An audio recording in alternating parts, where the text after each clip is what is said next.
Thank you for being there. Now let's begin talking about the rising price of cooking gas. Now it is said that 1.2 million metric tons of gas is needed every year in Nigeria, but there's only a domestic supply of 450,000 metric tons. Now I have joining me via phone call a petroleum marketer to discuss this. So hello. Hello. Hello. Hello, good afternoon, Marvelous Mobile. Thank you for joining us on Business this week. Thank you for having me. It's my pleasure. Now let's talk about the rising price of cooking gas. That has been for quite a while now. It was even said today that the price at which cooking gas was sold at some gas station in the morning is different from the price it's now been sold this afternoon.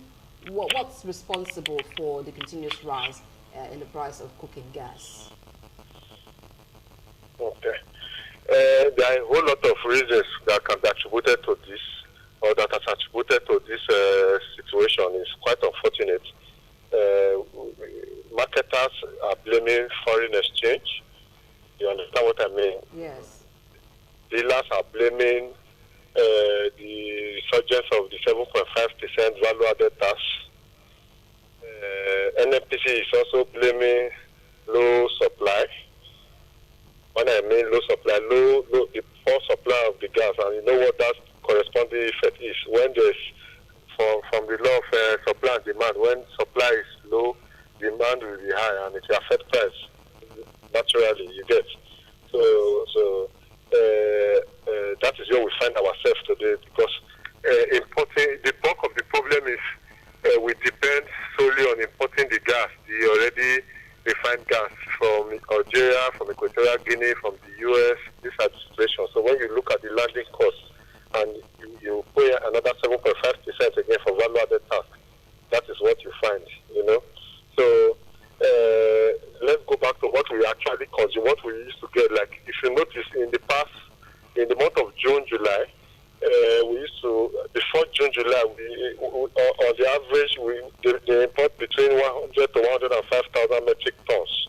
What we call 105 metric tons. But there's a decline in that now because of the low supply. We are getting between 70 to 80,000 metric tons. Are you with me? I'm going to go ahead.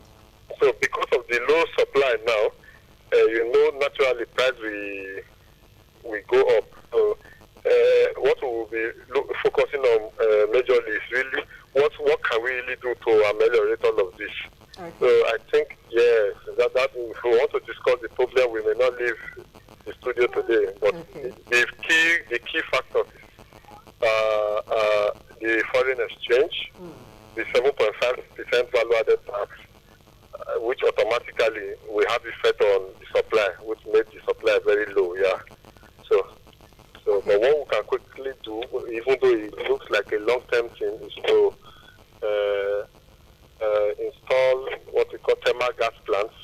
Okay. Because the idea now, we have the idea why we have to forgo the traditional means of charcoal and all of that kerosene is to support the green initiative, you know, so that Australia will not be depleted. But what we find now is we are gradually going back to what we ought to have left behind us years ago. So there's deforestation now. People are going to the forest to deforest the forest so that they can, because of the price. And what we can do is to look at a futuristic plan. If we can get thermal gas plants installed, so that at the end of the day you may not find cylinders anymore around like in advanced climes, you know. So you will get your cooking gas in your doorstep. You have an option of electricity too, where you can use your electric cooker either simultaneously or what have you. So if all of that, the pressure on cooking gas. It's a futuristic thing, but we can get there. If other small countries like Rwanda already have something like that, we should not be talking. So government need to do a lot in this regard. That's where we'll find ourselves. Okay, in the interim, while you were talking, there seemed to be a little buck passing between the marketers, between the regulators. Everyone seemed to pack pass buck to the next person. Now, I understand that there is the introduction of 7.5% VAT on cooking gas by the federal government. That happened since about January. Now, but let's look at a situation where gas is sold, 12.5 kg of gas is sold, for instance, for 8,000 naira in the morning. And then in the afternoon, it is sold for maybe 8,500 naira. What could be the cost of such? Could it also be as a result of the 7.5% VAT introduced, or there seems to be a kind of malpractice, a sharp practice by those at the depots? Let me give you a small statistic. I just told you that before August, we were bringing in 107,000, 105,000 metric tons to the country. But there's recently a sharp decline, so around 70 to 80,000. So, and if you look at this value, it's people like NIPCO, 11 PSC, StockGap, and all of them. They are responsible for around 38,000 metric tons, which they source locally from maybe NLNG. And let me quickly point something. Okay. We are supposed to have a gas refining company in Nigeria, the Nigeria Liquefied Natural Gas Company. But what we find out is more than 80% of what is even produced there is exported out. Yes, they said primarily they were set up for exports. So I think that is even the problem, because we want to earn more foreign exchange for the country. So, but in turn, it's like an action and equal action and reaction. What have you? So, look at it's all about policy. Government should look at strengthening NLNG at least for the next 3 years. Let us even concentrate on meeting our local demands. Hello? Yes. So if we are true to ourselves, which I fear can happen now, because our eyes, we want the foreign reserve too because of the exchange rate. Our naira is devalued now, so they will prefer to sell out then re-import back to us. So that's the situation. If we can strengthen the NLNG, get more manpower, increase the capacity, because as it stands today, what we have as natural gas deposit is over 200 million cubic feet capacity. You understand? That's a whole lot. Not 200 trillion, sorry, not million. So it means the gas deposit we have is even 8 times what we have for the normal hydrocarbon that we use for fuel. But the problem is the refining. So if we are to do mathematics in the next 50 years, we have a lot of deposit that can. I don't know why we are suffering at all. So it's a matter of urgency. Let the federal government work together with NLNG, develop the train 7 they are trying to design, and see how we can satisfy ourselves locally first before thinking of exporting gas to other countries. Yeah. Okay, as a matter of policy, this brings us to the scrapping of DPR, Department of Petroleum Resources, and also the Petroleum Pricing Regulatory Agency, PPPRA, and then the PEF also. What effect do you think it will have on the petroleum sector? Now, we're already seeing one happening. There seems to be no regulation as far as the cooking gas market is concerned. Okay, no, there will be regulation. There is no society that anything is not regulated. The idea when you say it has been scrapped, for me, is just to satisfy the petroleum industry bid. It is one of the conditions. You understand? Let it be run like a limited company, so that you don't get political interference of a sort. So, like you rightly said, it's been divided into the downstream and the upstream sector. So there will still be regulations, but not basically for price, because by the word it means you can actually buy and sell at the price you want. But the natural forces will prevail. If you buy for 400 naira per kg and you are selling for 800 naira, you may, and you are not doing volume, nobody will tell you to reduce the price. In the first few months, it will look as if the marketers are getting so much, but at the end of the day, in no distant time, the reality will set in. When you are not selling, you will reduce your price. But the availability of, when the product is available, this will just pave way for availability of product. When the products are available, you can import, do whatever you like. You see a drastic decline in the price too. Therefore, the scrapping of DPR, PPRA, and the PEF, the regulatory agencies, it is just a change in the name for me. And I see because the idea is to actually generate more revenue for federal government. So we see more stringent policy enforcement from the two organs, both the upstream and the downstream. You understand? So Yes. you see a situation where filling station owners, gas owners, they need to renew their licenses as I went due. You know, then because the idea is to earn more revenue. If you're not earning revenue, you'll be laid off. So I still see, I don't know. It has its own advantage and disadvantages. Yeah. So what other advantage would it have for the people? Now, the advantage for government is more revenue. So what advantage will it have Can you overall? come again, please? The advantage, as you said, is more revenue generation for the government. Come again. The advantage of the scrapping of the former regulatory agencies, DPRA, PPRA, and the other, is more revenue for the government. But what other benefits will it have on the petroleum sector?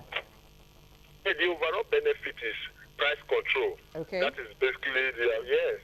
So when you can fix price at your own pace, the product will be available.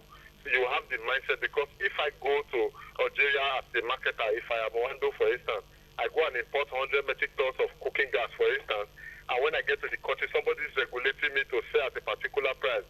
At the time it landed, for instance, let me give you an example. Last week, Green Oil bought diesel, they imported diesel. At the time it got to Lagos, it got there at the rate of 372 naira. Last week, they had to change to 380 naira at the depot price. Nobody bought, but that is the reality. So policies like that, they have their own effect. So that is why, imagine a man like that who is landing cost is 372, whereas on the pump people are selling 320, 330. It's running at a loss already. That is why you see that people are not going all out. Okay. As soon as they finish scrapping these people now, nobody's regulating you. You just, as you buy, that's how you're going to sell. Okay. But even as the DPRA and the other regulatory agencies have been scrapped, they have been replaced by new agencies that have been inaugurated. And part of the agreement is that the staff will not be laid off. For instance, the staff of DPRA will not be laid off, but they seem to be like they'll be pushed over to the new agencies that are set up. So in terms of productivity, is that going to be effective? People coming from an agency you scrap with same mindset and possibly same training. It is now a company now. You have integrated it, limited liability company. It is profit driven. The first thing you are going to do is to maybe downsize due to you use certain criteria. You may not immediately say you are downsizing. You get my point? Yes. They will set targets for them. So when you set targets and you are not able to meet targets, because it's like a private company now. That is why the Minister of Petroleum has also handed over his portfolio. He's no longer the chairman of NNPC, because by virtue of that, it's now a private company. He is a politician. He's not the staff of NNPC. So if he has done that and all the CEOs of these three parastatals have been laid off, so it's just like the words of Adam Soshomole some time ago when he said, you think because your name is, your position is permanent secretary, your job is permanent. It's not. Because me, who is also the governor, my position is not permanent. So we are going to see laying of staff in coming days. That is the reality. But I think it sounded more political here, because if the idea is to drive revenue, so you are not getting results, what will you be doing there? So they may not be able to meet up, because what that means, if you are generating revenue, you are also paying yourself. You get my point? Yes. So when you are paying yourself, you are running overhead yourself. You will know if you are making profit or loss. So definitely, it should be more stringent, and most people will go home. But if it happens that some staff are laid off, would that not result to industrial action? No. The truth of the matter is, government does not have business doing business, which is what they are trying to do now. Since they have unbundled, over time, you discover that over 80% of the people who are working there are not even, they may be qualified by way of certificate, but they are not proficient, because if you see these agencies, they are more over 70% engineering based. You get? Okay. So it is, these people get these jobs. You can't get these jobs advertised anywhere in the public domain. So they get this job according to what you call meta character, according to what's the Okay, So maybe not based on it's meritocracy. yeah, it's politically influenced. So you cannot, for example, you work with ITV now, you are not there politically, you are there because of what you can do for them. So if you are redundant, they lay you off. So in Okay. coming days, you'll begin to see things like that. When you Okay. know you are going to generate revenue proper, you are going to run yourself. Before, you are just sitting in the office, they pay you salary, they pay for generator. But now you must, if Benin area, the feed controller for Benin data must be able to, if you are asked to generate 1 billion a month, you factor your salaries, factor your variance, factor everything there. Government must make profit. So that Okay. tells you So that at the end of the day, it checks because it's not a redundancy. private company, yes, people will Okay. go home. So I'm not sure it's going to have any, because it's not a private thing. Yeah. Okay. So All right. Thank you very if much, Marvelous Mobile, for your time with us today on Talking Business. yeah. Thank you for having me too. Yeah. It's a pleasure. Do enjoy your day. Yeah, you too. Bye-bye.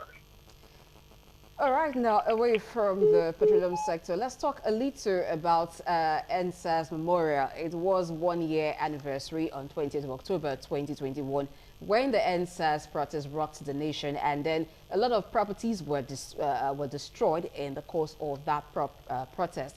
Private property, government property, and insurance companies had to open their books as 1 year anniversary was marked on the 20th of October, and said they have paid claims from that protest of 9 billion naira. Now, actually, they've reviewed that and actually said that the total claims received so far is more than 20 billion naira. But claims after investigations that have been paid amounts to 9 billion naira. Investigations are still on to pay the balance of those claims, and they've also used this as an advocacy to businesses and even to other people not in business but have properties to embrace insurance. Now, let's take a look at what the report that was opened up during the 1 year anniversary of the NSAS protest by insurance companies revealed. It revealed that claims